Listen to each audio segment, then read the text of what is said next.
Esta es la mañana en el continente americano. Cuando atardece en Europa y cae la noche en Asia. Así despierta el continente americano y transcurre el día y la noche en el resto del mundo. La mañana. Jueves 6 de febrero del 2020, bienvenidos todos a este repaso informativo en la mañana de NTN 24, el canal de las Américas. Soy Ruth del Salto y como siempre les doy la más cordial de la bienvenida a disfrutar de este programa cargado de información internacional. Vamos a empezar en Estados Unidos, donde se llevó a cabo el día de ayer esta visita. Juan Guaidó fue recibido en Washington y ahí encontró todo el calor del presidente Donald Trump y de la alta política de Estados Unidos. Guaidó reconoció que fue muy bien recibido por el anfitrión en la Casa Blanca, una conversación que fue muy productiva, ha dicho, la reunión que sostuvo con el gobernante de Estados Unidos. El también presidente de la Asamblea Nacional se pronunció después de visitar la sede del gobierno para su primer encuentro con Trump, cuyo gobierno, el de Estados Unidos, fue el primero en reconocerlo como presidente interino después de que el líder opositor al madurismo se proclamara como tal el 23 de enero del año pasado. Ellos fueron pues los primeros en aceptar que Guaidó haya invocado la Constitución.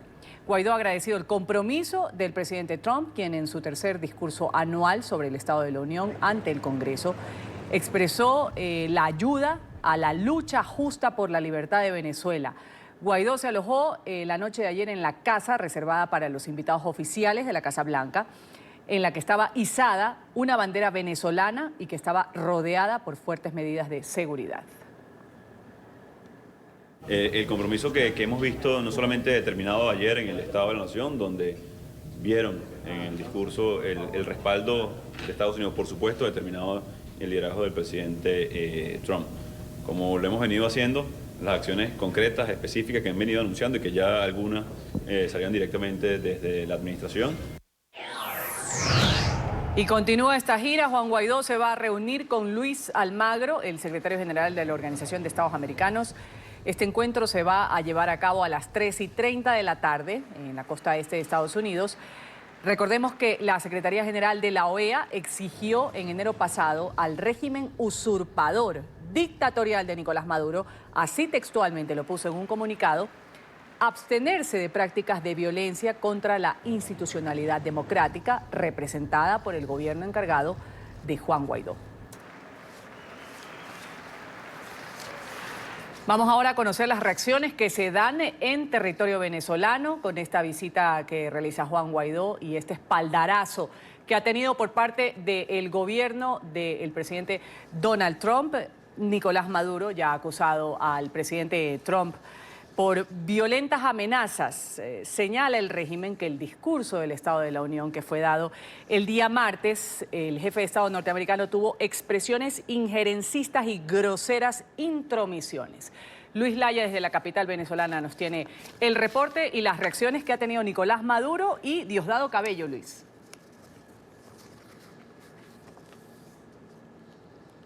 Hola, muy buen día, Ruth, y todos quienes sintonizan a esta hora NTN 24. Efectivamente, Nicolás Maduro ha hecho duras acusaciones sobre Donald Trump. Ha señalado que ha usado un lenguaje agresivo, violento, injerencista hacia Venezuela. Ha hecho un llamado, una alerta a lo interno del país ante estas acusaciones y también ha dicho que se intenta nuevamente acabar con la revolución bolivariana, con todo lo que representa el gobierno, el régimen de Nicolás Maduro en Venezuela, que nuevamente desde Estados Unidos intentan hacer una política que confronte hacia Venezuela y ha alertado sobre posibles acciones. No ha sido específico sobre cuáles acciones pudiesen ser estas, pero ha alertado sobre posibles acciones de violencia desde Estados Unidos hacia Venezuela. Ha sido bastante acusador y duro durante este discurso que ofrecía la tarde-noche de este día miércoles en Venezuela. Pero escuchemos lo que decía el propio Nicolás Maduro.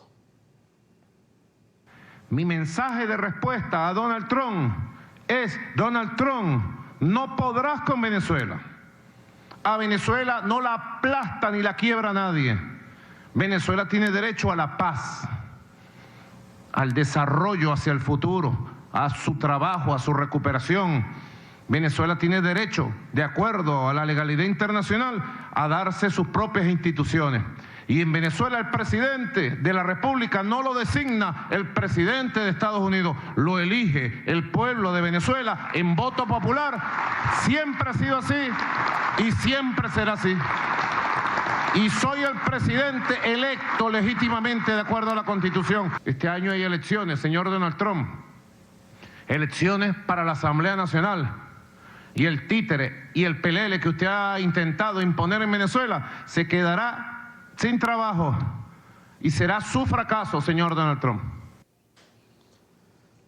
También Nicolás Maduro ha atacado nuevamente a Juan Guaidó. Ha dicho que él no es designado por ningún país, que debe ser electo por el pueblo venezolano. Ha dicho que se atenga a las consecuencias a las que pueda pues llevar esta gira internacional. Ha atacado desde lo institucional a Juan Guaidó, ya que también le ha dicho que él es un diputado al Parlamento Nacional y que se quedaría sin trabajo este año cuando se lleven a cabo las elecciones parlamentarias que Nicolás Maduro ha asegurado se van a realizar a toda costa. Ha dicho que Donald Trump, el gobierno estadounidense, pierden su tiempo apoyando a Juan Guaidó, ya que pues no hará nada que tenga algún fruto para Estados Unidos. Otro que ha atacado también la gira de Juan Guaidó y este discurso de Donald Trump es Diosdado Cabello. Ha dicho en repetidas oportunidades durante el programa que conduce la noche de los miércoles en el canal del Estado, en Venezolana de Televisión, ha dicho en reiteradas oportunidades que no les molesta, que no les preocupa y que no les asusta lo que ha ocurrido en Estados Unidos, que esto es prácticamente un señalamiento más de Donald Trump hacia Venezuela y que cada vez que haya un pronunciamiento duro desde Estados Unidos o desde cualquier país de los que ellos califican su gobierno como de derecha, pues habrá una repercusión inmediata en Venezuela. Ellos señalan, o Diosdado Cabello hacía la referencia, a que el socialismo, a que la revolución bolivariana es una tuerca y que cada vez que hubiese un pronunciamiento de este tipo, ellos apretarían esa tuerca hacia la izquierda. Pero escuchemos a Diosdado Cabello. Nosotros pedimos respeto. Ahora, esto es una gran oportunidad para nosotros, digo yo aquí, como para seguir profundizando la revolución bolivariana. Digo yo, cada vez que ellos hagan algo, una vueltica para la izquierda. Más duro, para ver quién chilla, pues. Para ver quién chilla. Esta historia continuará. Se lo prometo que esto no queda así. Esta historia continuará. Ya veremos qué hace el gobierno, qué hacemos nosotros, qué hace la revolución, qué hace nuestro pueblo. Pero de todas, a nosotros esto no nos afecta en nada. A pesar de pues lo que ha dicho Estados Unidos y otros países de los que se han reunido, de los que han recibido a Juan Guaidó durante esta gira internacional, de que no puede haber repercusiones hacia Juan Guaidó cuando ingrese a Venezuela, que no puede ser atacado por el régimen de Nicolás Maduro, vuelven a aparecer las amenazas, tanto de Nicolás Maduro como de Diosdado Cabello, durante estas alocuciones del día miércoles contra Juan Guaidó. Ambos han dicho, entre otras palabras, que se debe atener a las consecuencias, que todo puede pasar y que debe asumir lo que ocurra cuando él regrese a Venezuela. Esto es parte de la información que nosotros tenemos desde la ciudad de Caracas y con ella volvemos con ustedes al estudio. Que tengan muy feliz día. Muy feliz día también a Luis Laya, nuestro periodista en Caracas, Venezuela. Vamos a hablar ahora del Delcy Gate. En pantalla ya está Andrés Gil, nuestro periodista en Madrid, España. El Delcy Gate que ya toca de lleno al presidente del gobierno español, a Pedro Sánchez. Justamente en mano está el diario ABC de España, que reseña el día de hoy una publicación en la que revela que la vicepresidenta del régimen de Nicolás Maduro, Delcy Rodríguez, habló con el presidente del gobierno español, Pedro Sánchez, para hacerle algunas peticiones. Andrés, tú tienes el diario en mano. ¿Cuáles serían estas peticiones que ahora pues están poniendo un poco en jaque a la política internacional que lleva a cabo el presidente del gobierno de España? Hola Ruth, muy buenos días. Aquí en España son las 2 de la tarde con 9 minutos. Pues esto que estás comentando significa que crece mucho más el escándalo relacionado con la presencia de Delcy Rodríguez, la número 2 del madurismo, hace algunas semanas, hace quizá 2 semanas, aquí en el Aeropuerto Internacional de Barajas, en Madrid. Ella es una de las 25 integrantes de ese régimen que está sancionada por la Unión Europea y en virtud de esa sanción pues no puede poner un solo pie aquí en territorio Schengen. Sin embargo, según las denuncias que ha hecho la oposición española y según lo que ha publicado el diario ABC, pues no solo hubo contacto con el ministro Ábalos en su momento, quien habría ido, primero dijo que hasta el avión, luego dijo que en una sala de espera internacional se habría entrevistado con Delcy Rodríguez, sino que desde su móvil se habría comunicado Delcy Rodríguez con el propio Pedro Sánchez, presidente del gobierno.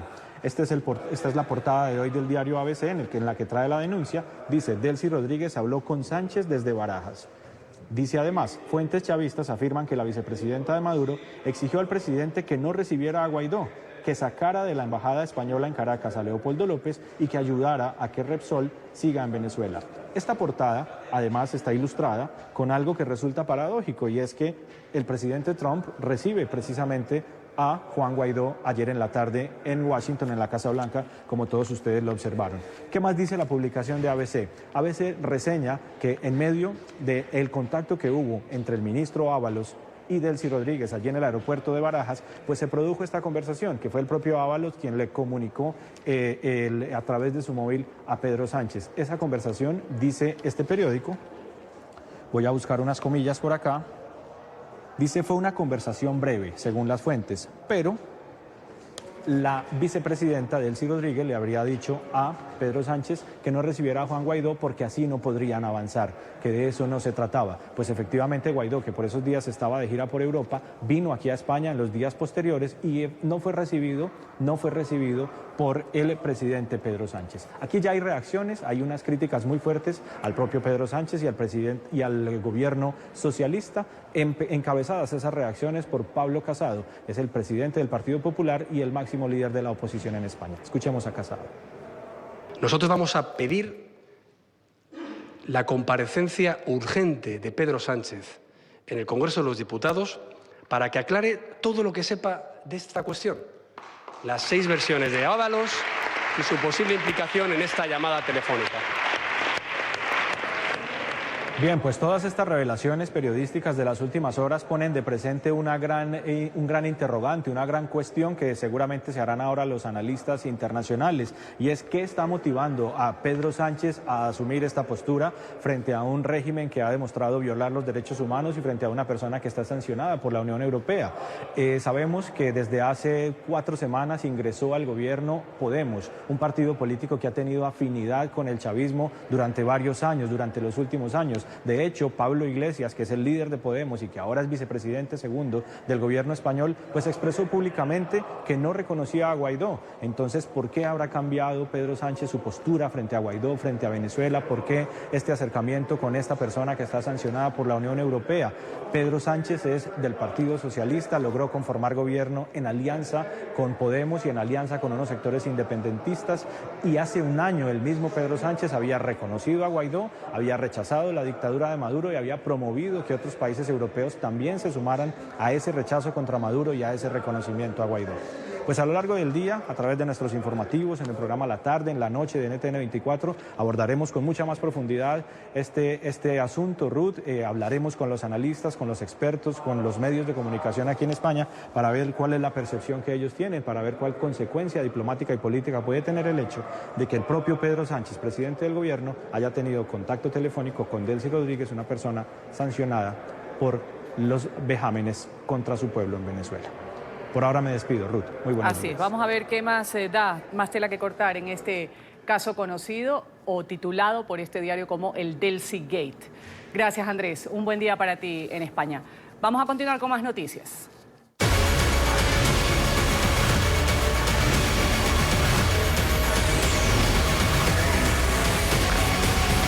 Y que tienen que ver con el coronavirus. Está sin freno ya. Nueva cifra de personas afectadas, de fallecidas. La Comisión Nacional de Salud ha confirmado que ya son 563 los muertos por esta epidemia, de los cuales 73 fallecieron en las últimas 24 horas. 73. En China continental ya son 28.018 los casos de contagiados. Entre tanto, la cuarentena, las restricciones también de desplazamiento se incrementaron en varias ciudades del país. Las autoridades están informando que un segundo grupo de enfermos llegó este miércoles a uno de estos 2 hospitales express que fueron construidos en los últimos días para tratar a las personas que tienen coronavirus. Y el día de hoy abrió las puertas el Centro Internacional de Exposiciones de Wuhan, que fue convertido en un hospital temporal en medio del brote del coronavirus. Este jueves ya ha llegado el primer grupo de pacientes, ahí los vemos desembarcando, que según los médicos tienen síntomas leves de esta enfermedad. Los 100 afectados fueron trasladados en estos 3 buses desde el Hospital de la Cruz Roja de la ciudad. El centro médico va a poder albergar a 1.800 pacientes. Una vez que la condición de los afectados se considere crítica, van a ser transferidos a otros sitios más especializados. Ante el aumento de los casos de coronavirus, la Organización Mundial de la Salud ha hecho un pedido a la comunidad internacional. Se trata de una ayuda de $675 millones para apoyar las labores de detección y prevención a nivel mundial.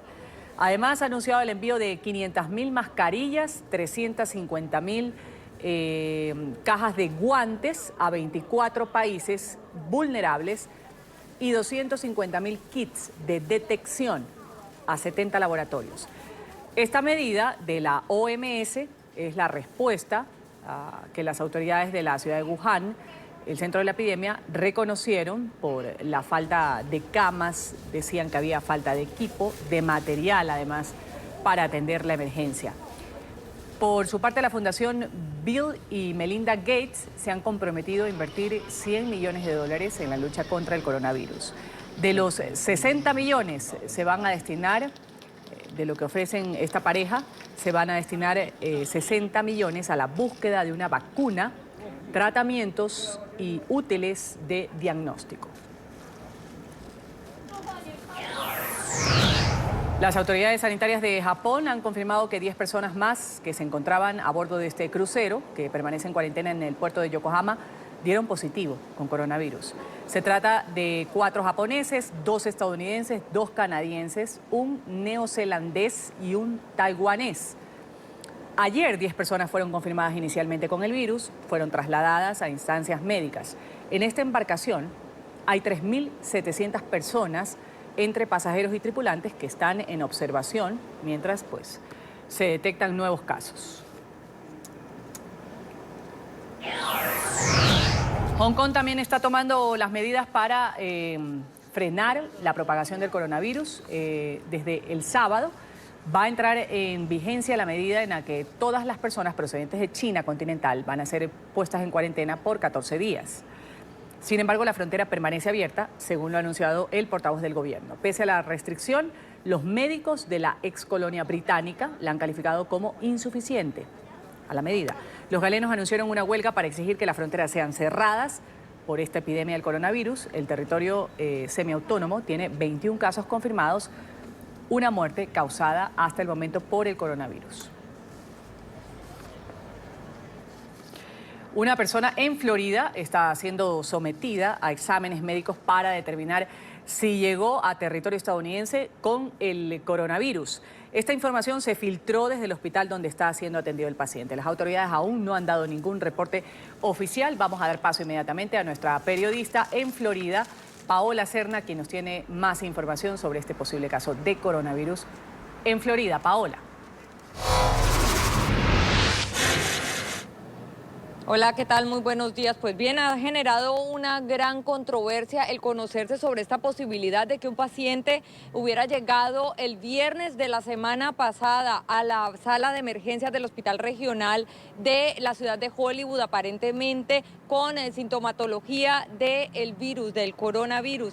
Lo que llama la atención es que ha pasado prácticamente una semana y las autoridades del Departamento de Salud del estado de la Florida no informan sobre esta posibilidad posibilidad, y es que a nivel nacional se ha presentado, digamos, una división entre aquellos departamentos de salud de los estados que buscan la forma de advertirle y de darle a conocer a la comunidad sobre los posibles casos o las posibles personas infectadas que están actualmente siendo evaluadas, y otros estados como la Florida que han decidido pues no informarle al público sobre lo que está ocurriendo. Lo que se sabe del caso del Hospital Regional de Hollywood hasta este momento y la poca información que hay al respecto es que por lo menos a uno de los bomberos se les pidió que dejaran de llevar personal a esta sala de emergencia en el Hospital Regional de Hollywood, que habría atendido a una persona con los síntomas del coronavirus. Se sabe, y ha dicho el gobernador de la Florida recientemente, que enviaron pues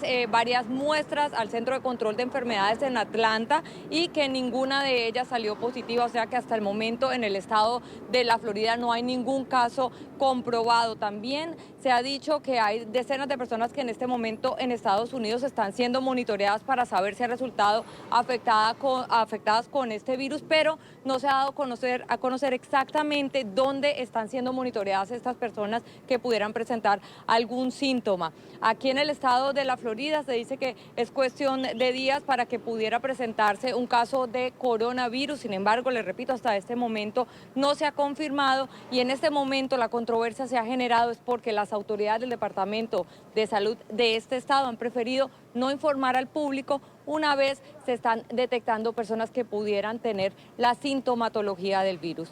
Es por ahora la información desde Miami. Paola Serna, continúen con más desde nuestros estudios centrales. Buenos días. Y en Turquía ha ascendido a 3 las víctimas mortales que dejó el accidente de un avión de la compañía Pegasus Airlines que se salió de la pista durante el aterrizaje en el aeropuerto de Estambul. El aparato se partió en 3, terminó en una autopista cercana a la terminal aérea, el avión casi destrozado por completo.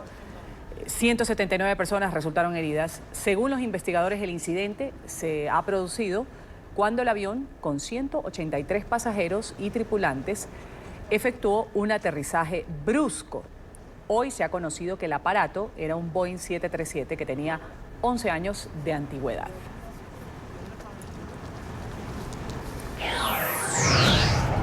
Y este es un descarrilamiento de un tren de alta velocidad en Italia. 2 muertos, 27 heridos ha dejado el incidente que ocurrió en la ciudad de Casal Pusterlengo, en la provincia de Lodi. Hasta el momento se desconocen las causas que originaron el accidente. El tren había salido de la estación central de Milán a las 5:30 de la mañana, hora local. Solo llevaba 27 pasajeros, 2 maquinistas que perdieron la vida cuando la locomotora impactó con una casa de campo deshabitada.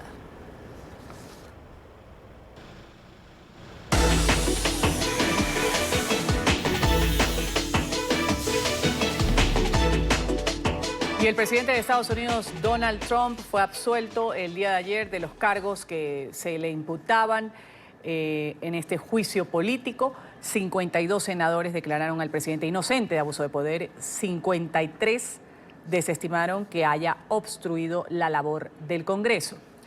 Vamos a saludar en la capital estadounidense a nuestra periodista Vanessa Yaklich, quien tiene el reporte. Adelante, Vanessa, un buen jueves para ti.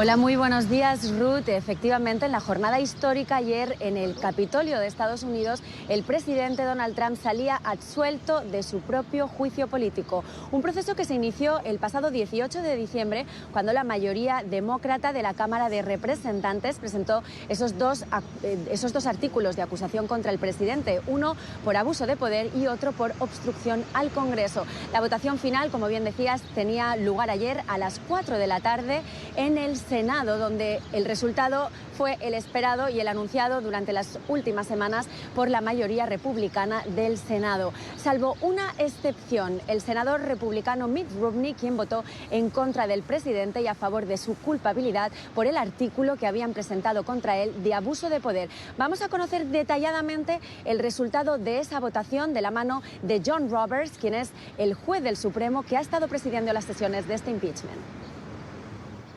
En el artículo de abuso de poder, 48 senadores han pronunciado a Donald Trump, presidente de los Estados Unidos, culpable. 52 senadores lo han pronunciado no culpable de los cargos. 2/3 del Senado no lo han pronunciado culpable. El Senado establece que Donald J. Trump, presidente de los Estados Unidos, no es culpable en el primer artículo del impeachment. En el artículo de obstrucción al Senado, 47 senadores han pronunciado a Donald Trump culpable de los cargos. 53 senadores lo han pronunciado no culpable de los cargos. 2/3 del Senado no lo han pronunciado culpable. El Senado establece que Donald John Trump, presidente de los Estados Unidos, no es culpable del segundo artículo del impeachment. El Senado, habiendo investigado a Donald Trump, presidente de los Estados Unidos, en 2 artículos de juicio político exhibidos contra él por la Cámara de Representantes, y 2/3 del Senado no lo han encontrado culpable de los cargos contenidos allí, entonces se establece y se ordena que Donald John Trump sea absuelto de los cargos en ambos artículos.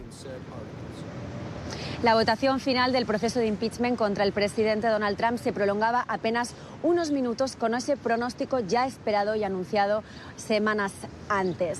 Y precisamente poquitos minutos después, el presidente Donald Trump anunciaba que hoy a las 2 en la Casa Blanca va a tener lugar de su propia primera persona un balance, una valoración de cómo ha sucedido todo este proceso de impeachment. Será, como decimos, a las 2 de la tarde frente a la Casa Blanca, el mismo lugar donde ayer se producían, nada más conocerse el resultado de esta votación del proceso histórico, unas protestas frente a la Casa Blanca y también frente al Capitolio de Estados Unidos, centenares de personas que llegaban para protestar por ese resultado final del impeachment. Es toda la información que tenemos hoy aquí desde Washington. Ruth, te devuelvo la conexión al estudio. Vamos a agradecer este reporte de Vanessa. Vamos inmediatamente con otras noticias internacionales.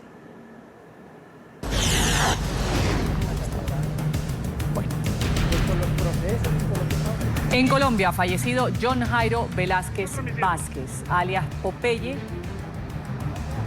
en el Instituto Nacional de Cancerología de Bogotá, donde se encontraba hospitalizado desde el pasado 31 de diciembre por un cáncer de estómago.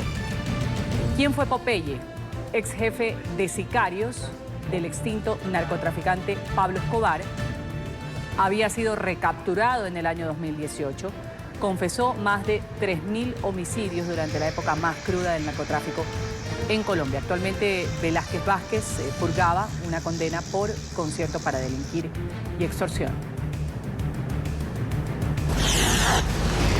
La policía de Chile, conocida como los Carabineros, ha suspendido en las últimas horas a 7 uniformados. Los agentes están implicados en un caso de exceso de fuerza. Estos uniformados fueron grabados por una cámara de seguridad el pasado 29 de enero cuando propinaban una golpiza a un manifestante. Esta víctima fue identificada como Matías Soto, 18 años de edad. Soto sufrió fracturas en sus costillas y fuertes golpes en la espalda. Esos carabineros fueron apartados de sus funciones operativas habituales. Y en estos momentos, los mandos directos están adoptando las medidas disciplinarias y administrativas, reglamentarias y legales. Violencia en el estado de Guerrero, en México. Un grupo armado irrumpió en una plaza de toros en el municipio de Iguala. La noche del día martes ha disparado a los asistentes de una corrida. Una persona murió, al menos 2 resultaron heridas en medio de este tiroteo. Los atacantes han huido cuando una patrulla de la policía se acercó al sitio. Las autoridades están investigando contra quién iba dirigido este ataque y quiénes son los responsables.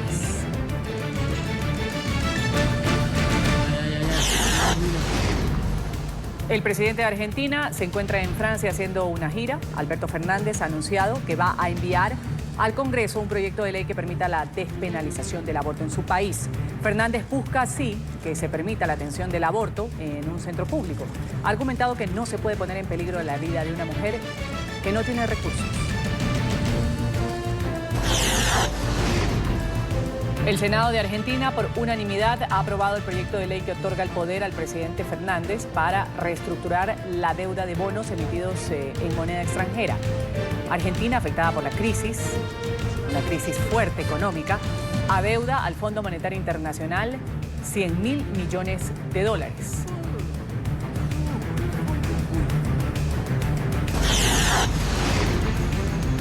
Ataque terrorista en Jerusalén. Un automóvil ha atropellado a un grupo de personas en el centro de la ciudad la madrugada de este jueves. Los hechos han dejado 14 personas heridas, 11 de ellas son militares. Jamás se ha adjudicado la responsabilidad de estos hechos. En un comunicado ha afirmado que es una respuesta al plan de paz para Oriente Medio que fue anunciado recientemente por el presidente estadounidense Donald Trump.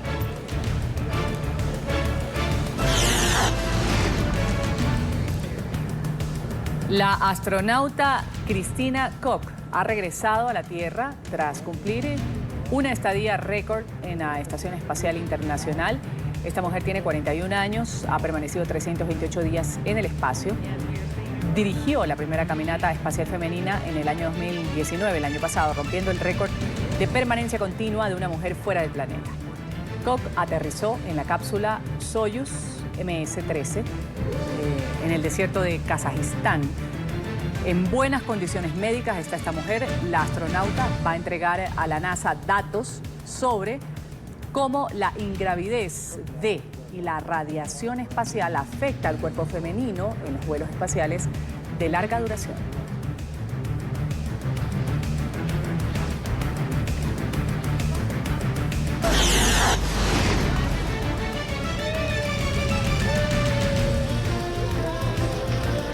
Muere la leyenda del cine, Kirk Douglas, uno de los actores más grandes de la edad de oro de Hollywood. Ha fallecido el día de ayer a los 103 años de edad.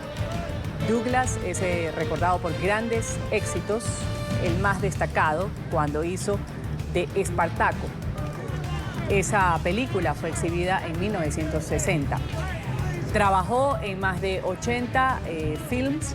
Recibió 3 nominaciones a los premios de la Academia en 6 décadas de carrera, pero la estatuilla solo le llegó en 1996 cuando recibió un Oscar honorífico.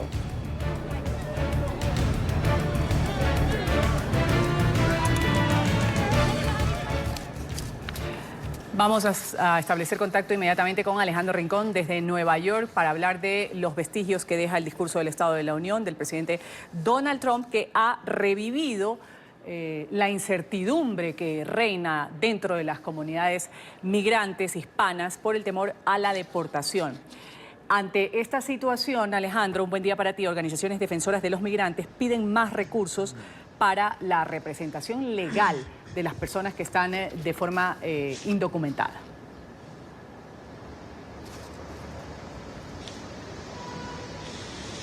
Hola, feliz jueves para todos. Consecuencia directa del último discurso del Estado de la Unión, en donde el presidente Donald Trump dejó claro que no va a aliviar la mano dura en su política migratoria, es el fortalecimiento de lo que ha sido una constante durante los últimos años de administración Trump para la población inmigrante indocumentada a través de los Estados Unidos, que cada vez siente que es blanco directo de acciones fortalecidas de las autoridades o la policía migratoria de la Unión Americana, el caso particular de ICE.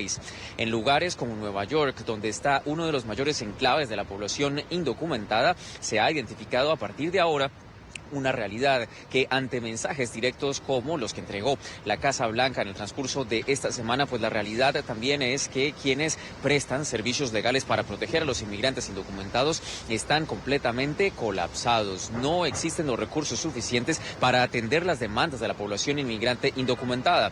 Con un elemento de contexto adicional, a nivel constitucional en los Estados Unidos, cualquier persona tiene derecho a defenderse ante la justicia, contar con los servicios de un abogado, pero no se garantizan automáticamente por la Constitución. Para poder acceder a un abogado tienes que pagarlo personalmente o debes conseguirlo a través de una organización comunitaria. Y es justamente a esto último lo que apunta un nuevo reporte entregado por la Coalición de Inmigrantes de Nueva York, llamando la atención sobre la necesidad y la carencia que existe ahora para la representación legal de los inmigrantes indocumentados. En Nueva York se ha dicho una y otra vez que tenemos un compromiso con la comunidad inmigrante y es indiscutible el impacto que tiene tener inmigrantes viviendo y floreciendo en el estado por su contribución cultural y económica. Así que a pesar de que Nueva York ha sido el líder e invertido más que otros estados, la realidad es que no es suficiente y lo invertido no está asignándose de la forma más efectiva y eso es lo que destacamos. La estimación concreta que hace la Coalición de Inmigración de Nueva York es que ahora mismo las autoridades o bien del estado o de la ciudad deberían invertir por lo menos $25 millones para dar un mayor respaldo en la protección legal de los inmigrantes indocumentados. Es la información que tenemos para ustedes por ahora. Continúen con más en el Centro Internacional de Noticias. Vamos a agradecer este reporte, Alejandro Rincón, desde Nueva York, con el sentir de los migrantes luego del discurso del Estado de la Unión, la incertidumbre y los temores que hay en el ambiente. Vamos aquí a una pausa. Vamos a saludar aquí en la mañana a Alexei Chévez, especialista en seguridad y fuerzas especiales en México. Gracias por aceptar este tiempo aquí con el Canal de las Américas. Bienvenido. Muy buenos días, un saludo a ti y a tu auditorio. Ha sido un acontecimiento muy sonado en México, reseñado además en los medios de comunicación de forma muy intensa, debido a cómo paralizó Culiacán, la misa que fue celebrada en la catedral a puerta cerrada. La zona en la que se llevó a cabo la boda fue protegida con cintas amarillas para impedir el acceso a personas no invitadas. Y decían que todas estas personas que estaban organizando este operativo de toque de queda o impedir la circulación normal alrededor de la catedral era gente del cártel de Sinaloa. ¿Cómo es posible que se den este tipo de cosas? ¿Qué es lo que está pasando con las autoridades en este punto, en Culiacán, donde ya se han registrado hechos insólitos con respecto al Chapo Guzmán y sus familiares? Bueno, el Culiacán es la base del grupo delictivo del Chapo Guzmán y, como tú bien lo apuntas, esto es el resultado de las políticas que se están tomando para no pelear contra los carteles. Esto es un reto directo al Estado, no solamente de Sinaloa, no solamente a la policía de Culiacán, es un reto directo al Estado mexicano de quién es el que manda en esa parte del país. Cuando usted dice esto es parte de los objetivos para evitar desmanes mayores, ¿se lo decía o se lo escuchaba decir el presidente López Obrador cuando fue el evento con Ovidio Guzmán, que fue atrapado, luego pues lo tuvieron que entregar a las mismas personas que integran el cártel de Sinaloa, que eran en personal con mucho más número que el dispositivo policial que había capturado a Ovidio Guzmán, quien tiene deudas con la justicia, incluso de Estados Unidos. ¿Qué es lo que pasa con esta política de seguridad? ¿Cuán bien recibida está dentro de México cuando se habla de que, bueno, para evitar conflictos mayores, para salvar vidas, para evitar tiroteos, vamos a dejarles a los señores del cártel de Sinaloa que hagan lo que quieran? Mira, en las últimas encuestas, el ciudadano presidente ha bajado un poco su popularidad, sigue estando alta, sigue estando en los 52, 54 puntos, pero en la parte de seguridad sí ha bajado sobre 8 o 9 puntos. Esto indica que en general la ciudadanía, el mexicano, ya está mostrando signos de cansancio de que estas escenas se sigan repitiendo en México. Esta política de AMLO de abrazos y no balazos, ¿cuán efectiva está siendo dentro de México? Yo te diría, no solo yo, la mayoría de las personas que nos dedicamos a estudiar e investigar esto, te estaríamos diciendo que no está resultando. No está resultando porque los números de delitos de alto impacto siguen a la alza, si no bien no son tan a la alza, pero siguen subiendo, y definitivamente el número de víctimas sigue creciendo. El año pasado cerramos con el mayor número de víctimas de homicidio en la historia de México. Entonces, el gobierno nos está pidiendo un año más. Mi pregunta es un año más, pero ¿a quién se lo decimos? ¿Se lo decimos a los siguientes 35,000, 38,000 muertos que van a suceder en el próximo año? ¿A las mamás de ellos? ¿A los hijos de ellos? ¿Qué hacemos? Esa es una pregunta planteada por usted, ¿qué hacemos con la seguridad en México? Pero ¿qué hacen los habitantes de Culiacán, particularmente, donde parece que es tierra de nadie? Tiene un dueño, el cártel de Sinaloa, los que representan al cártel de Sinaloa. Esta ciudad del municipio de Culiacán, hay cerca de 700.000 habitantes. ¿Cómo deben actuar ante este actuar desmedido que hay, libre además de las personas del cártel de Sinaloa?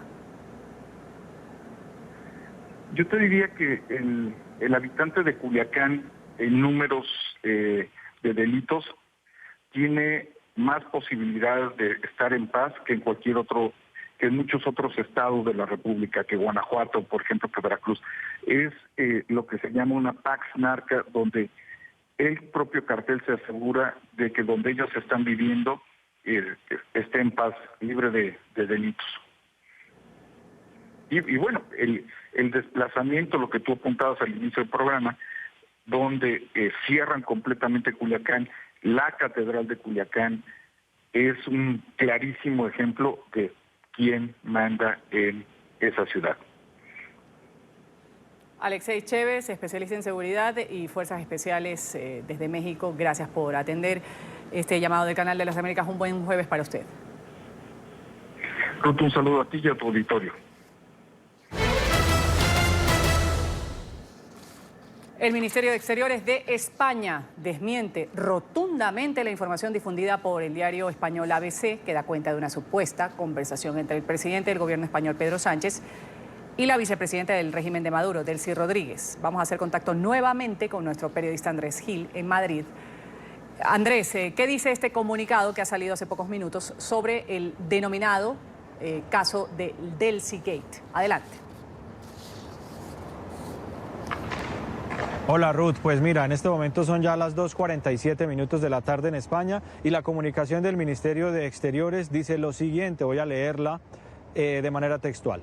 El Ministerio de Asuntos Exteriores, Unión Europea y Cooperación desmiente rotundamente la información publicada hoy por ABC sobre la supuesta conversación telefónica entre el presidente del gobierno, Pedro Sánchez, y la vicepresidenta de Venezuela, Delcy Rodríguez, cuando esta última se encontraba en el aeropuerto Adolfo Suárez, Madrid-Barajas. En los mismos términos se ha pronunciado ya la secretaria de Estado de Comunicación, reiterando que es absolutamente falso. Pues ¿de dónde nace esta polémica, Ruth? Nace de la publicación de ABC, este diario de circulación nacional aquí en España, prestigiosísimo diario español, que ha tenido acceso a información según la cual el día en que Delcy Rodríguez pasó por el aeropuerto de Barajas, a pesar de ser una persona sancionada por la Unión Europea, pues tuvo un contacto telefónico, según la publicación de ABC, con el señor Pedro Sánchez, jefe del gobierno español. Inicialmente, Delcy Rodríguez habló con el ministro José Antonio Ábalos, ministro de Transporte del gobierno español, quien se acercó hasta el aeropuerto cuando fue informado de la presencia de Delcy Rodríguez. En su momento, inicialmente, Ábalos negó que hubiese existido ese contacto. Sin embargo, días después reconoció eso y más aún resultó respaldado por el propio Pedro Sánchez al haber tenido ese contacto con Delcy Rodríguez. Y hoy el diario ABC dice que en la conversación Delcy Rodríguez le habría dicho a Pedro Sánchez, voy a remitirme directamente a la nota periodística. Dice, si recibes a Juan Guaidó, no vamos a poder avanzar. Pues por esos días Juan Guaidó estaba en una gira por Europa, vino a España en los días posteriores y efectivamente nunca tuvo encuentros con Pedro Sánchez, tan solo fue recibido por la canciller Arantxa González Laya.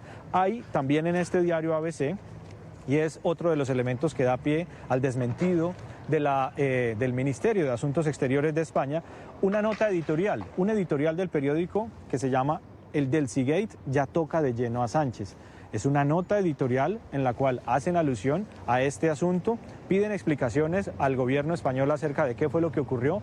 Delcy Rodríguez está sancionada por la Unión Europea por hacer parte del régimen de Maduro, que es protagonista, culpable, responsable de múltiples vejámenes y violaciones a su población en Venezuela, así que lo que se está abriendo aquí paso es una gran polémica. En virtud de esa polémica es que estamos hoy aquí en el Congreso de los Diputados, porque Pablo Casado, el presidente del Partido Popular y máximo líder de la oposición al gobierno de Pedro Sánchez, se ha pronunciado en los últimos minutos, le ha pedido explicaciones al propio presidente Sánchez por lo que habría sido este contacto directo con Delcy Rodríguez, y así se expresó en rueda de prensa hace algunos minutos que nosotros cubrimos y llevamos para ustedes en este momento. Hoy conocemos en un medio de comunicación el enésimo capítulo del affair Ábalos-Delcy Rodríguez, que hoy se ha convertido en el affair Sánchez-Delcy.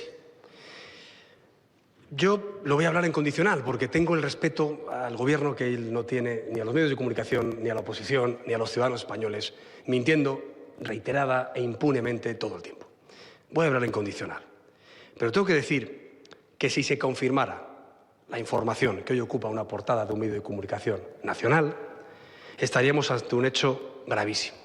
Porque el propio presidente del Gobierno habría vulnerado él, directa y personalmente, las sanciones de la Unión Europea contra el régimen dictatorial de Maduro, ya que a sabiendas de que una vicepresidenta de un régimen perseguida por las instituciones comunitarias y sancionada por las Naciones Unidas por crímenes contra los derechos humanos, a sabiendas de que estaba en territorio nacional, se puso al teléfono, además para negociar, en mi opinión, de forma inadmisible, el no recibir al líder legítimo de los venezolanos, por cierto, ayer recibido en la Casa Blanca y en el Congreso de los Estados Unidos, y además, supuestamente, para negociar intereses económicos, con un gobierno como el venezolano, que ha expulsado de su país, matando de hambre a 3 millones de personas, que ha asesinado a 6.000 inocentes y que ha torturado y violado a cientos de personas y presos políticos en las cárceles, según el informe, insisto, de Naciones Unidas y de la señora Bachelet.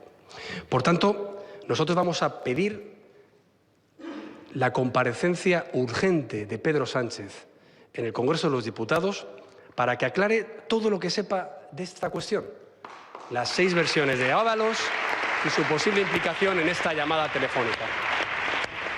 A manera de contexto, para terminar de entender un poco qué es lo que está sucediendo con este llamado Delcy Gate, tengo que explicarles lo siguiente a nuestros amables televidentes de NTN 24. El gobierno del presidente Pedro Sánchez fue conformado tan solo hace un mes, a principios de enero. Luego de haber resultado ganador en las elecciones de noviembre, Pedro Sánchez no alcanzó la mayoría para conformar gobierno. Entonces, para lograrlo, apeló a Podemos, un partido que ha sido afín al chavismo en los últimos años. Podemos y unos partidos independentistas ayudaron a que Pedro Sánchez pudiera consolidar la mayoría en el Congreso y así poderse proclamar como jefe del gobierno.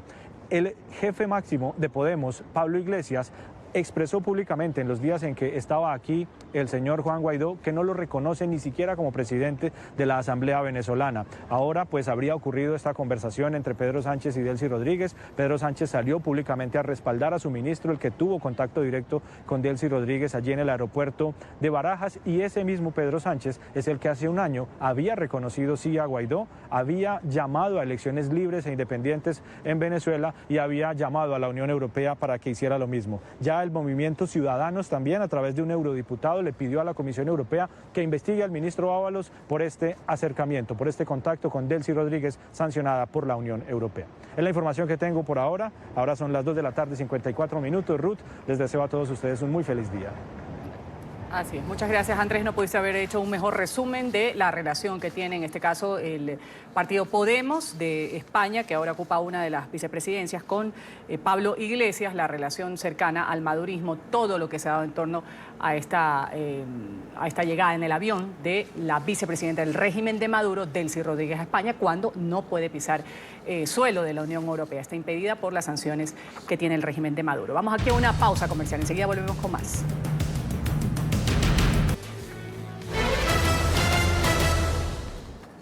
El coronavirus sigue preocupando a las autoridades mundiales. La nueva cepa no para de propagarse. Las autoridades en Europa están tomando medidas para evitar la expansión de esta enfermedad. ¿Cuáles son las iniciativas que se han dado a conocer en los últimos tiempos? Vamos a preguntárselo a Johan Ramírez, periodista de nuestra cadena aliada Deutsche Welle. Johan, adelante. Hola Ruth, un gusto saludarte. Efectivamente, acá en Europa se han activado las alarmas a raíz de la rápida propagación del coronavirus, pero hay que decir también que si bien aumenta a diario de forma vertiginosa el número de contagios en China y sobre todo de los fallecidos, donde ya se registran hasta más de 70 muertes al día, lo cierto es que fuera del país asiático las cifras se mantienen moderadas, algo incluso que ha reconocido la propia Organización Mundial de la Salud. Aquí en Alemania, por lo pronto, se habla de unos 12 casos confirmados, decenas, eso sí, sí, de personas en cuarentena, sobre todo quienes han sido repatriadas desde China. Lo mismo ha sucedido en otros países del continente, como Francia, por ejemplo. Pero hay que destacar algo importante que se anunció esta semana. 3 instituciones médicas alemanas han realizado investigaciones sobre el coronavirus y han determinado que entre los contagiados que se encuentran aquí en Alemania, algunos presentan síntomas más parecidos a los de un resfriado severo que otra cosa. Esto probaría que el coronavirus también podría contagiarse pues con síntomas leves. Eventualmente esta noticia podría bajar un poco la presión entre la población. Muchos acá en Europa se preguntan en estos momentos si deberíamos hablar de una epidemia o de más bien una infodemia. Esto debido a la cantidad de información alarmante que circula a través de los medios de comunicación y sobre todo en las redes sociales. Por otro lado, algo que también está generando preocupación acá en Europa es la transparencia con que China estaría manejando el asunto. Algunos se preguntan si son reales las cifras que ofrece Pekín, que como decíamos antes ya da cuenta de más de 560 muertos y más de 28.000 contagiados. Pero ¿son reales esos números o se está ocultando información? La pregunta surge luego de que esta semana activistas chinos publicaran unos videos que contrastan radicalmente con las imágenes que hasta ahora el gobierno estaba ofreciendo. Pekín mostraba imágenes de hospitales donde los pacientes eran atendidos con toda tranquilidad, mientras estos activistas mostraron imágenes de centros asistenciales hacinados con pacientes esperando junto a los cadáveres. En cualquier caso, la pregunta queda en el aire y así las cosas parece que lamentablemente estamos nosotros acá en esta parte del mundo lejos todavía de ver el fin de la propagación del coronavirus. Esto muy a pesar de que las autoridades afirman estar haciendo grandes esfuerzos para controlarlo. Gracias por ese reporte. Vamos aquí a un corte comercial en la mañana. Enseguida cuando retornemos vamos a tener nuestra sección de ciencia, salud y tecnología. Vamos a tener un video interesantísimo con un maestro de orquestas espectacular, no visto antes.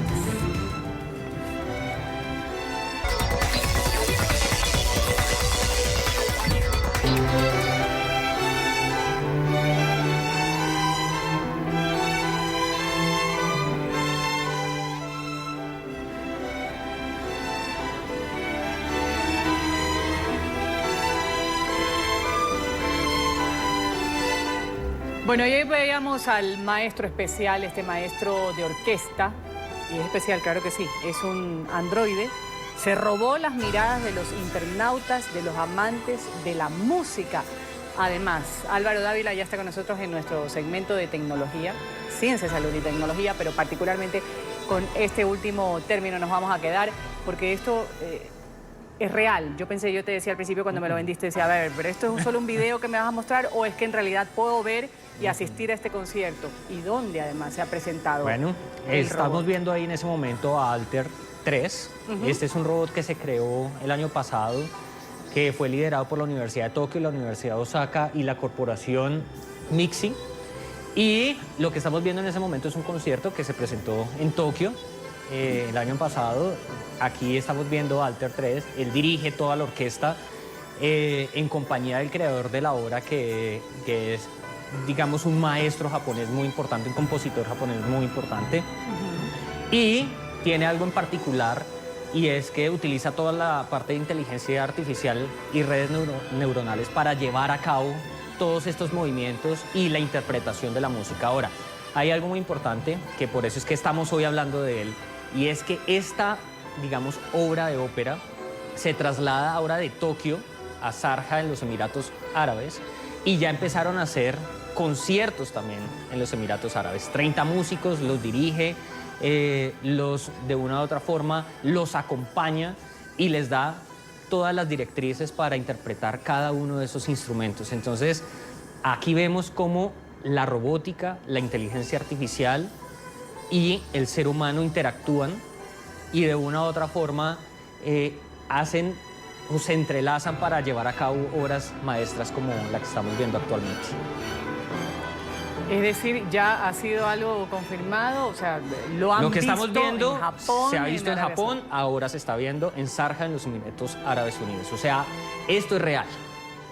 Esto es real. Vamos a poder asistir a un concierto de eso, seguramente la inteligencia artificial, lo que decíamos, la inteligencia artificial. Hablemos ahora de los idiomas. Me vas a hablar de Babbel.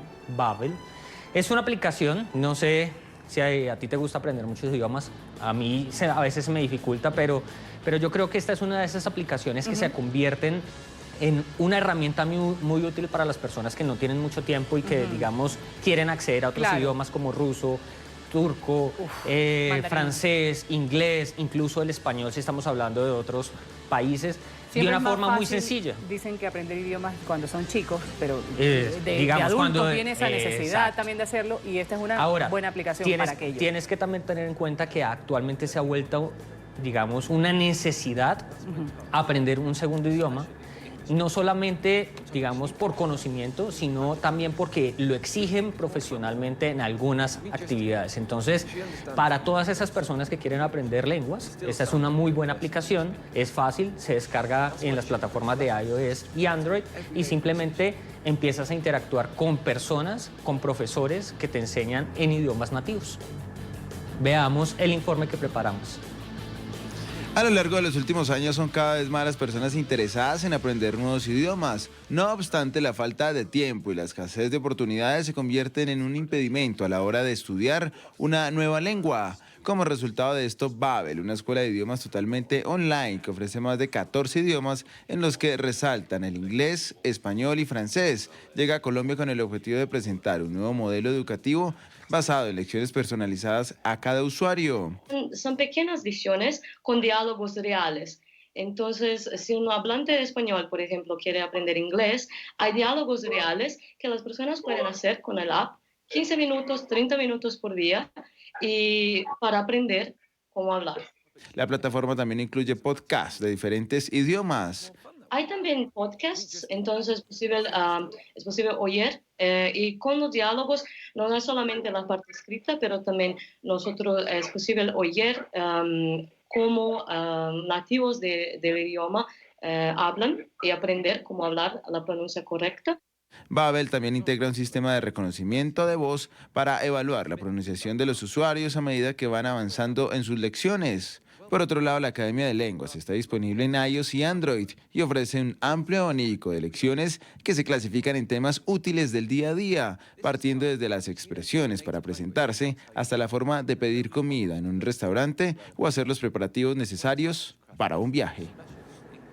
Bueno, Ruth, como estábamos viendo, es muy importante tener la aplicación, pero como hablábamos detrás de cámaras, es también necesario que haya una continuidad, o sea, no simplemente descargar la aplicación y que en 2 horas vamos a aprender. Persona. No es que hay un tiempo, una garantía que te da la aplicación. Eso depende mucho de la persona. Es como si tú estuvieras igual en una escuela física que tienes que ir, cumplir con unos horarios, hacer unos ejercicios. Aquí vamos a hacer exactamente igual. Muy bien, gracias a Álvaro Dávila por traernos nuestro segmento de ciencia, salud y tecnología. Antes de terminar el programa a la mañana, vamos a ver lo que es y será noticia en este jueves 6 de febrero. Tras su reunión con el presidente Donald Trump, el presidente interino de Venezuela, Juan Guaidó, avanza con su agenda en la capital de Estados Unidos. El mandatario se va a reunir con el secretario de Estado, Mike Pompeo, con la presidenta de la Cámara de Representantes, Nancy Pelosi. A las 3:30 de la tarde, hora local, en la costa este, Guaidó va a ser recibido por Luis Almagro, secretario general de la Organización de Estados Americanos.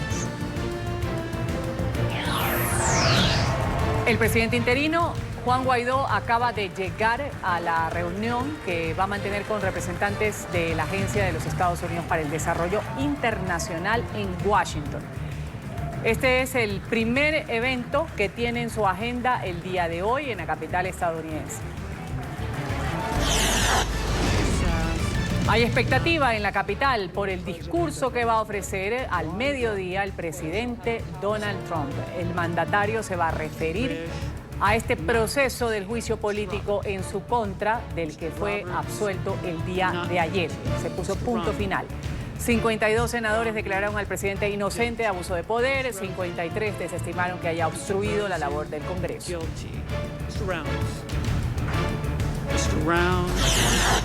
En Colombia falleció John Jairo Velázquez Vázquez, alias Popeye, en el Instituto Nacional de Cancerología de Bogotá, donde se encontraba hospitalizado desde el pasado 31 de diciembre por un cáncer de estómago. Popeye fue ex jefe de sicarios del extinto narcotraficante Pablo Escobar.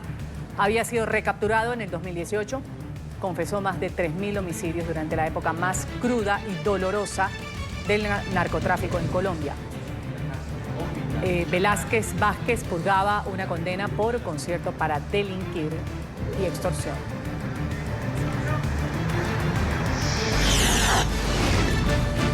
La policía de Chile, conocida como Carabineros, ha suspendido en las últimas horas a 7 uniformados. Por cuenta de este video, los agentes de un caso de exceso de fuerza. Ahí se los ve participando en una golpiza contra un ciudadano de 18 años de edad. Era un manifestante. Ha sido identificada como Matías Soto. La víctima sufrió fracturas en las costillas y fuertes golpes en la espalda. Esos carabineros fueron apartados de sus funciones operativas habituales. Y en estos momentos, los mandos directos están adoptando las medidas disciplinarias y administrativas, reglamentarias y legales. Sin freno, el coronavirus en China. La Comisión Nacional de Salud ha confirmado que ya son 563 los muertos por la epidemia de neumonía, de los cuales 73 fallecieron en las últimas 24 horas. En China continental ya son 28.018 los casos de contagio. Entre tanto, la cuarentena y las restricciones de desplazamientos se han incrementado en varias ciudades del país. Las autoridades han informado que un segundo grupo de enfermos ha llegado este miércoles a uno de los 2 hospitales que fueron construidos en los últimos días para tratar a los contagiados.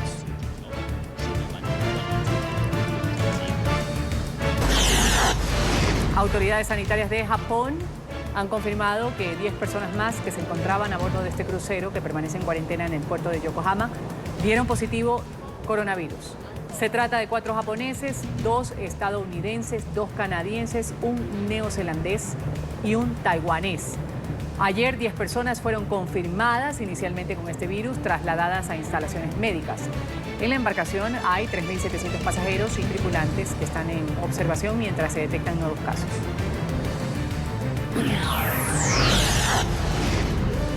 En Turquía ascendió a 3 las víctimas mortales que ha dejado el accidente de avión de la compañía Pegasus Airlines, que se salió de pista durante el aterrizaje en un aeropuerto de Estambul. Este aparato, que se partió en 3, terminó en una autopista cercana a la terminal aérea. 179 personas resultaron heridas. Según los investigadores, el incidente se produjo cuando el avión, con 183 pasajeros y tripulantes, efectuó un aterrizaje brusco. Hoy se ha conocido que el aparato era un Boeing 737 que tenía 11 años de antigüedad. En Italia, un tren de alta velocidad se ha descarrilado. 2 muertos, 27 heridos, deja el incidente que ocurrió en la ciudad de Casal Pusterlengo, en la provincia de Lodi. Hasta el momento se desconocen las causas de este accidente. El tren había salido de la estación central de Milán a las 5:30 de la mañana, hora local. Llevaba 27 pasajeros y 2 maquinistas, que fueron los que perdieron la vida cuando la locomotora impactó en una casa de campo deshabitada.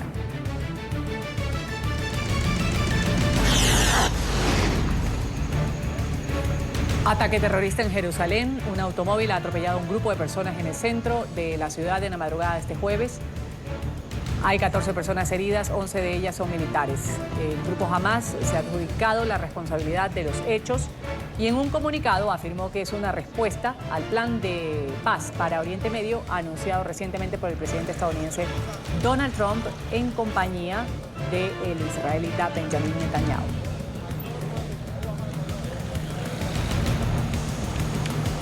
Gracias a todos por su sintonía con el canal de las Américas NTN 24 y su programa La Mañana. Vamos a continuar con Club de Prensa, el análisis de las noticias. Gustavo Legret habla, entre otros temas, sobre la absolución al presidente Donald Trump por parte del Senado, de mayoría republicana, que él encontró inocente de los cargos de los que se le acusaban en este juicio político que fue impulsado por los demócratas. Algo que ya se veía venir. Gustavo, adelante.